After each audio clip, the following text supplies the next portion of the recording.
Que Dieu soit loué aujourd'hui et toujours. Aujourd'hui, nous allons commencer cette puissante prière ici sur la chaîne Prière pour toi en disant la phrase avec toute notre confiance dans le Seigneur. La porte que Dieu ouvre, personne ne la ferme. Que le Saint-Esprit vous visite aujourd'hui où que vous soyez. Que le Seigneur vous protège, vous bénisse et vous fortifie en ce jour. Je veux prophétiser que le Seigneur ouvrira de nombreuses portes dans votre vie. Je déclare que le Seigneur bénira vos chemins dans toutes les situations. Dis que je crois en la puissance du Seigneur. Dis que j'ai confiance en Dieu. En ce moment, j'ai une direction très spéciale pour ta vie. Cela bénira certainement votre vie. Parce que si vous ne connaissez pas cette loi spirituelle que je vais vous expliquer maintenant, il est difficile pour une personne de réussir dans la vie. La Bible est une clé puissante pour la victoire dans la vie d'une personne. Chaque mot écrit dans la Bible est un message puissant de Dieu. Dans la Bible, il y a des milliers de directions qui, à partir du moment où vous apprenez et commencez à pratiquer, vous faites l'expérience d'une autre réalité. Avant de bénir votre vie avec un message puissant du Seigneur, je vous demande d'écrire une phrase très puissante dans les commentaires de cette vidéo. Écrivez dans les commentaires de cette prière la phrase. La porte que Dieu ouvre, personne ne peut la fermer. Écrivez ici dans les commentaires. La porte que Dieu ouvre, personne ne peut la fermer. Soyez assurés que le message que je vais vous délivrer aujourd'hui vous bénira grandement. Avez-vous déjà entendu parler de l'importance de penser positivement? Avez-vous également entendu parler de cas de personnes qui pensent négativement? Je vais vous dire quelque chose qui est écrit dans la Bible. Je ne vais pas dire ce que je pense. Je vais parler de quelque chose qui est écrit dans les messages du Seigneur. Quand tu pries, quand tu prophétises quelque chose de bien dans ta vie, après avoir fini de prier, vous devez nourrir cette prière. Je vais l'expliquer avec un exemple pour que vous compreniez mieux. Lorsque vous priez pour demander à Dieu une opportunité de travail, après cette prière, tu as prophétisé des pensées positives. Tu dois nourrir cette prière. Il est important de savoir que la prière est une graine. Sachez que lorsque vous dites une prière, vous plantez une graine dans le monde spirituel. Chaque graine a besoin d'eau pour germer. Chaque graine a besoin de nourriture, vous devez donc arroser cette graine. Cela ne sert à rien de planter une graine dans le sol si vous n'arrosez pas cette plante. Parce que si tu n'arroses pas cette graine, elle ne poussera pas. Il est donc très important pour nous de comprendre que la prière est une graine très puissante. La pensée positive est l'eau qui nourrit la graine de la prière.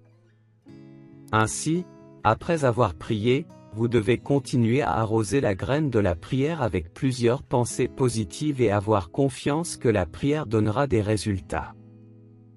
Comprenez-vous pourquoi certaines personnes tuent leurs propres graines? Parce qu'ils prient, mais ensuite ils commencent à penser à ce qui pourrait arriver si ce qu'ils ont demandé ne se produit pas. Quand une personne pense ainsi, elle a déjà tué la prière. Lorsqu'une personne continue de penser à ce qu'elle fera si ce qu'elle demande ne se produit pas, quand une personne pense ainsi, elle tue sa prière.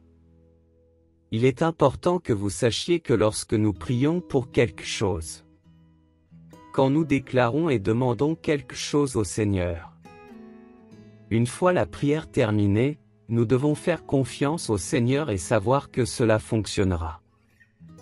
Naturellement, c'est à ce moment-là que l'ennemi essaie de nous faire du mal. C'est à ce moment que l'ennemi tente de semer plusieurs doutes dans nos esprits. L'ennemi continue d'essayer de vous faire croire que cela n'arrivera pas. Parce que c'est ce que fait l'ennemi quand vous priez pour demander quelque chose à Dieu. L'ennemi essaie de vous faire du mal en mettant des doutes dans votre esprit. Mais vous devez immédiatement éliminer toute pensée de doute. Si des pensées de doute surgissent dans votre esprit, vous devez immédiatement penser que cela fonctionnera et annulera toutes les pensées de doute qui apparaissent dans votre esprit. C'est ainsi que vous pouvez annuler toutes les pensées que l'ennemi essaie de mettre dans votre esprit. Vous devez avoir des pensées de victoire à tout moment. Cela ne fonctionnera pas si vous priez et que vous vous demandez ensuite si cela va vraiment se produire. Vous devez annuler toute pensée de doute dès qu'elle surgit dans votre esprit. Assurez-vous que la prière associée à la pensée positive permet d'obtenir la victoire dans votre vie. C'est pourquoi notre Seigneur Jésus dit: tout ce que vous avez demandé dans la prière et n'en doutez pas, se produira. Il faut donc qu'il y ait une concordance entre la prière et les pensées positives. Ne posez pas de questions avec vos pensées, puis gâchez-les en exprimant les doutes qui surgissent dans votre esprit.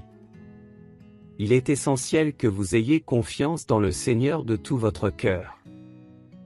Parce que lorsque vous commencerez à agir avec toute votre foi, tout s'arrangera. Pouvez-vous comprendre ce que j'explique avec cet enseignement? N'ayez aucun doute pendant le voyage. N'ayez pas de mauvaises pensées. Ne soyez pas proche des personnes qui tentent de diminuer votre foi avec des pensées négatives. Il est très important que dans votre vie vous n'ayez que des pensées positives. Commencez à penser uniquement aux choses positives. Vous vivrez certainement un grand changement dans votre vie et tout commencera à s'arranger dans votre vie. Maintenant, nous allons prier avec une grande foi dans le Seigneur. Rappelez-vous que la porte que Dieu ouvre, personne ne peut la fermer. Gardez cela en mémoire dans votre cœur et vous serez très bénis. En ce moment, je veux prier pour votre vie maintenant. Faites confiance à la direction que le Seigneur vous a donnée lors de cette prière. Gardez des pensées positives dans votre vie. Gardez toujours des pensées de victoire. Ne cultivez pas de mauvaises pensées dans votre esprit. C'est un secret puissant pour que vous puissiez vivre de bonnes choses dans votre vie. Prions. Dieu éternel. La parole du Seigneur dit que la porte que le Seigneur ouvre, personne ne peut la fermer. En ce moment, je veux demander au Seigneur de bénir la vie de cette personne. Je veux déclarer les portes ouvertes sur cette vie. Je veux déclarer que la prospérité atteindra la vie de cette personne. Je veux déclarer que ceux qui souffrent de dettes, toutes les émissions en suspens seront payées sans sacrifice financier. Pour l'honneur et la gloire du Seigneur. Cher Dieu, je te demande d'annuler toutes les pensées négatives. Que toutes les pensées qui ne viennent pas du Seigneur soient annulées en ce moment. Au nom du Seigneur Jésus. Et que les enfants du Seigneur qui écoutent cette puissante prière ici sur la chaîne Prière pour toi puissent avoir confiance que de bonnes choses arriveront parce que le Seigneur est fidèle. Maintenant, je prophétise que vos projets se réaliseront. Que de nombreuses portes seront ouvertes dans ta vie. Et que vous aurez des témoignages de victoire à partager. Pour la gloire du Seigneur, au nom de Jésus. À ce stade, je vous demande de lever une de vos mains et de dire: je crois que je recevrai ma bénédiction, au nom du Seigneur Jésus. Et tu dis Amen. Rappelez-vous quelque chose de très important. Ne gardez que des pensées positives. Pensez toujours que tout a déjà fonctionné et que votre témoignage sera beau à la gloire du Seigneur. Sachez que les plans du Seigneur seront merveilleux dans votre vie. Que Dieu vous bénisse énormément en ce jour et chaque jour de votre vie.